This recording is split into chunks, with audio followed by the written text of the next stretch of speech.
मुल्क के दीगर शहरों की तरह सिंध के जिला टंडोलायार में भी महंगाई ने गरीबों की कमर तोड़ कर रख दी है। शेख और नोश की कीमतों में इजाफे से गरीब अफराद 2 वक्त की रोटी के लिए परेशान हैं। मजीद क्या सूरत हाल है जानते हैं नुमाइंदा न्यूज़ वन तारिक हमीद अब्बासी से। जी तारिक, आगाह कीजिए।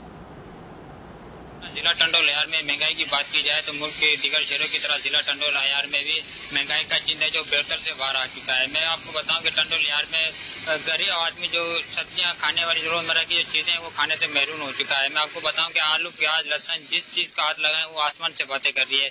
मैं आपको हमारे साथ एक शहरी भी मौजूद है, उससे जानते हैं सवाल से उसका क्या कहना है। जी आप बताएंगे कितनी महंगाई हो चुकी है? यार महंगाई ने कमर तोड़ दी है भाई। ऐसी महंगाई जिंदगी 75 साल के अंदर हमने कभी नहीं देखी। जो अभी इतनी महंगाई के गरीब आदमी की कमर तोड़ दी है। ना कोई अगर आटा लेते हैं प्याज नहीं ले सकते हैं, अगर प्याज लेते हैं तो आटा नहीं ले सकते हैं, आटा लेते हैं तेल नहीं ले सकते हैं। इसी परेशानी के अंदर हमारी तो कमर टूट गई है भाई।